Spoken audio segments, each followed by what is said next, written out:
Já, Hare Krishna, boa noite. Então, a pergunta. Me perguntaram a respeito do perigo da especulação mental, né, em relação se ela pode ser contrária à Shraddha, né, à fé. Sim, a especulação mental é um grande perigo, porque ela sempre nos distancia, né, de certa maneira, da verdade suprema. Porque a verdade suprema ela é autorrevelada, né? Shabda Brahma, ou seja, uma verdade que desce, algo que nós não podemos criar. Na especulação mental nós acabamos criando, né, teorias, criando também uma maneira, né, de tentar se aproximar através do nosso intelecto. E isso é algo muito perigoso, né? Prabhupada Bhaktisiddhanta, ele dava um exemplo, né? O exemplo que ele dava era de uma abelha, né, que ficava em volta da garrafa do mel, o mel fechado, e a abelha ela não conseguia entrar no mel e ficava só ao redor do mel. Ou seja, isso é mais ou menos o que acontece com a especulação filosófica, né? Ou seja, quando nós especulamos muito, né? Especular significa que você não está seguindo uma base, né, no Shastra. O Shastra ele é a nossa base, né? Por isso que Krishna mesmo ele fala, né? Maya Mugdha Dviranahi Swata Krishna Gyana Dvira Kripaya Kala Krishna Veda Purana. Então ele fala para dar misericórdia, para ajudar vocês, uma vez que vocês não são capazes com o seu próprio esforço, né? Então eu envio o Veda, os Puranas, ou seja, as escrituras. Então, se nós seguimos as escrituras, nós não vamos especular, né? Por isso é algo, por exemplo, quando nós estudamos, né, ontem, né, parece o Tattva Sandarbha, então ali a gente vê o que Jiva Goswami ele dá um embasamento, né, na sua teoria. Ou seja, o que é isso? Ele usa o Bhagavata. Então, quando você usa o Bhagavata, né, então o Bhagavata é a base para você realmente entender, né, sobre a transcendência. Então, você não vai especular, você vai usar o Bhagavata. Então, a gente viu que outros acharyas, né, como Ramanujacharya, Madhvacharya, enfim, outros acharyas, eles não usaram o Bhagavata, eles usaram os Vedas, né, usaram o Bhagavad Gita, né, usaram o Vedanta Sutra, no caso, né, então o Prasthana Trai, né, Trai, ou seja, que é essa maneira de você explicar o conhecimento, ou seja, onde você realmente entende, né, a razão de tudo. Então, quando nós pensamos em Shraddha, quando nós pensamos em fé, nós entendemos que Shraddha é o quê? Uma grande convicção. Shraddha é isso. Shraddha é você acreditar realmente que você pode se aproximar, né, de Krishna, né, através através desse sentimento, dessa convicção que você acredita. E por você acreditar, né, isso qual é o único embasamento disso? É os Shastras, ou seja, o que nutre a nossa fé são as escrituras. As escrituras elas vão nutrir a nossa fé, porque a nossa fé ela também precisa ser nutrida. E duas maneiras de você de nós nutrirmos a nossa fé é através do Shraddha, né? E através também, de nutrir a nossa fé através das escrituras, Shastras, e através dos sadhus, ou seja, do exemplo das pessoas que estão seriamente praticando, né, na consciência de Cristo. Então você tem esse exemplo e isso vai te dar entusiasmo, e o entusiasmo está relacionado à fé. A fé é realmente você tentar, né, através de de uma súplica, através de um desespero, você tentar se conectar com Krishna. Então, Sessa Maharaj ele dizia que toda vez que chegava um devoto muito erudito, assim, um devoto assim, que tinha muito intelecto, né? Ele falava, né, Gyana Shuna Bhakti, né? Ele botava nesses termos, né, Gyana Shuna Bhakti, Gyana Shuna Bhakti, ou seja, que você precisa praticar o Bhakti sem Gyana. Ou seja, sem o Gyana, qual é o Gyana? O Gyana especulativo, esse Gyana que os Mayavadis usam, né? Ou seja, o Mayavadi, essa teoria Mayavada, né, que você, né, ele fala que a alma se torna Deus, né? E Deus se torna alma, né? É mais ou menos essa teoria que eles têm, ou seja, que você pode se tornar Deus, na realidade que você já é Deus, essa teoria Mayavada, você já é Deus, né?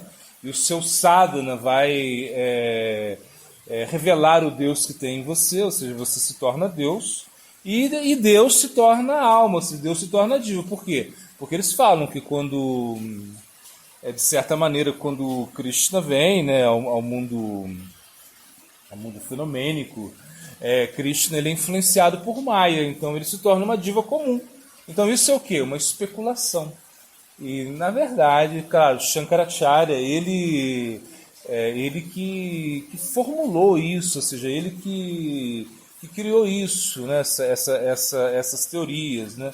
Mas por que ele cria? Ele cria porque Krishna pede. Então, quando o Shankaracharya veio, né, na realidade é quem? É o Sr. Shiva. Então, o Sr. Shiva, Krishna pede para o Sr. Shiva vir, e para que ele pede que o Sr. Shiva iluda, né, os ateístas, iluda as pessoas de certa maneira, para que o Bhakti possa fluir de uma maneira diferente. Então, na realidade, o Sr. Shiva ele fica muito chateado com esse serviço, mas como ele não escolhe serviço, né, como ele é Vaishnava não Jata Shambhu, ou seja, ele é o melhor dos Vaishnavas, então, como o melhor dos Vaishnavas, ele não escolhe serviço, ele faz esse serviço para Krishna, da mesma maneira que ele também acompanha, né, os bhutas, os fantasmas, ele acompanha os duendes, ou seja, ele dá uma assistência a esse plano sutil. O Sr. Shiva faz esse serviço também, e que ele não gosta muito disso, mas como um serviço, como o Gunavatara, né, do modo da escuridão, Tamoguna, o Sr. Shiva, esse aspecto, o Sr. Shiva não Sadishiva, não o Shiva como o melhor dos Vaishnavas, mas esse Shiva é como Rudra, né, essa expansão de Shiva. Então ele realiza esses serviços também. Então quando nós pensamos, né, por que vamos especular se nós podemos seguir o caminho de Shraddha, o caminho de fé, né? Então isso é um caminho diferente. Né? Se você especula, é porque você não tem fé, você não acredita. Né? Uma pessoa que tem fé, ela não fica especulando, ela fica simplesmente, ela aceita, né, a revelação. Isso é o Shastra Yukti. Né? Shastra Yukti significa que o Shastra ele é revelado, e você acaba se nutrindo com essa revelação. Então, toda vez que nós aceitamos, né, a revelação védica, né, como algo como contundente, como algo que realmente estabelece a verdade, né, então nós vamos ter fé nisso, então nós não vamos especular. Então, na realidade, quando nós pensamos em Shraddha, nós pensamos em algo que é muito convincente, né? Shraddha Shabe Vishvasakare Sudrida Nishchaya, né? Krishna Bhakti Kale Sarva Karma Kritahoy. Então o verso diz essa firme convicção que se você realmente faz tudo para Krishna, né? Se você vai ao centro, né? Tudo será satisfeito, ou seja, que você consegue satisfazer todos os desejos por satisfazer Krishna, isso é Shraddha. Né? Quando você especula, você tenta outras maneiras, né? Você não tenta seguir essa maneira, ou seja, esse modo descendente, nesse modo que vem estabelecer como você tem que fazer. Que, por exemplo, de Shraddha, você vai para sadhusanga, ou seja, de Shraddha você vai desenvolver um apego, né, pelos devotos, e você vai praticar a consciência de Cristo. O Shraddha leva a isso.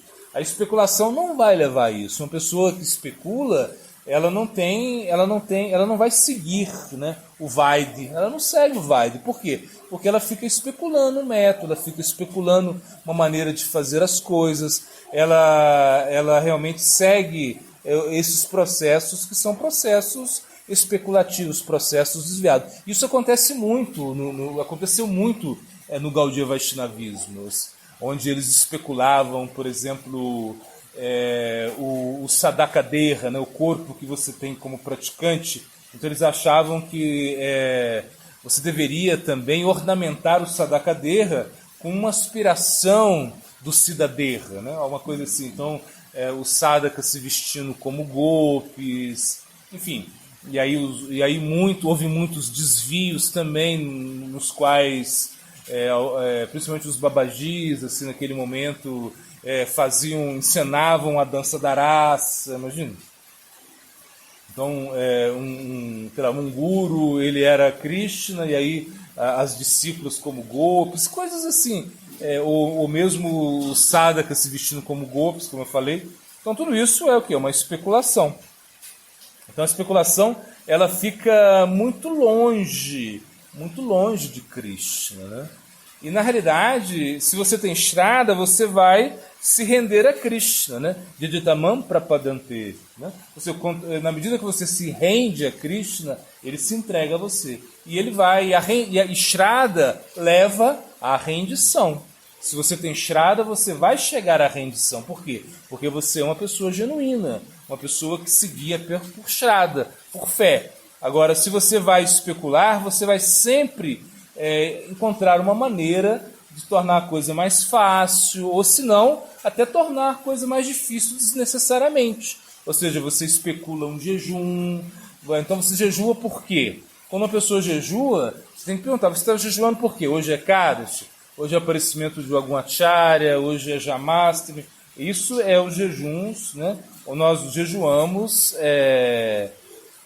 seguindo um calendário Vaishnava. Nós não jejuamos segundo a nossa especulação mental. Ou, por exemplo, se você quer cantar o Santo Nome, você vai cantar, mas você vai cantar na diretriz de um guru, na diretriz de um sadhu. Ele vai te falar, ó, começa cantando, tantas voltas, vai aumentando aos poucos. Por exemplo, como às vezes algum devoto, esse passatempo muito famoso, né, que um devoto chega, né, a Nova Dipdam, onde Gorakshara Das Baji Maharaj fazia bhajana, e esse devoto acaba tentando imitar Gorakshara Das Baji Maharaj, né? Então ele tentava cantar o mesmo número de voltas de japa de Babaji Maharaj, ele ficava numa casinha, né, de barro como Babaji Maharaj, coisas assim do estilo. E aí quando os devotos falaram para Babaji Maharaj, né, disso, falaram, um devoto muito bom, ele chegou aí, e ele, né, ele canta muito, ele faz muita austeridade. Babaji Maharaj falou, olha, é como uma mulher, é como você. Se você, por exemplo, você se veste de mulher, você coloca roupas, né, embaixo da sua camisa aí, né?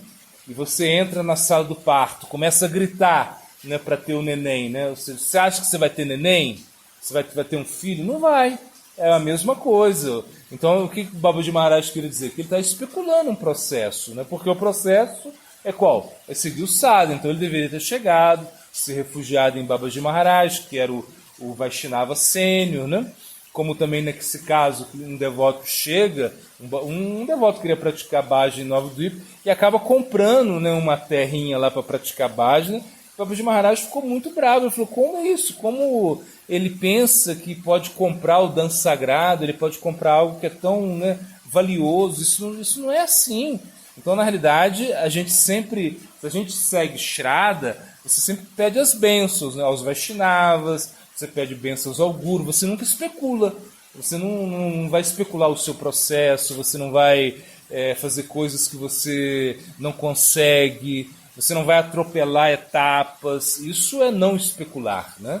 E além da filosofia. A filosofia está aí. A filosofia, de repente, bom, de certa maneira é até mais fácil você não especular, porque você tem um Shastra.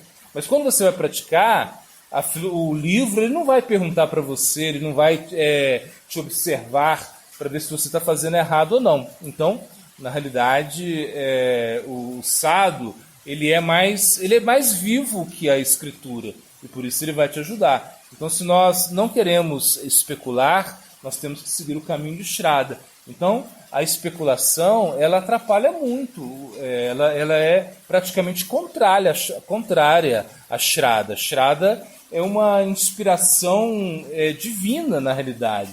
Shraddha está conectado a uma sinceridade que leva à rendição. E isso significa um processo, significa seguir, né? E não imitar, né? Como a gente viu esses dias, né? Imitar é um suicídio, né? Foi um filósofo que ele fala isso. E é verdade. Por exemplo, se você quer imitar o Sr. Shiva, né? E fazer o que o Sr. Shiva faz, você vai acabar estragando, né, a sua vida. Então, na realidade, por exemplo, nós não podemos imitar o que Krishna faz, mas nós podemos seguir aquilo que eles deixaram. Por exemplo, o Sr. Krishna ele foi para um Gurukula, ele teve um guru, isso você pode seguir. E ele faz isso para quê? Para dar exemplos também, né? Para dar o exemplo. Agora, quando você especula, você não quer seguir nenhum exemplo, você simplesmente segue a sua mente e você se desvia muito. Então, com certeza, a especulação é muito perigosa e é contrária ao caminho de Shraddha. Guru Pramananda.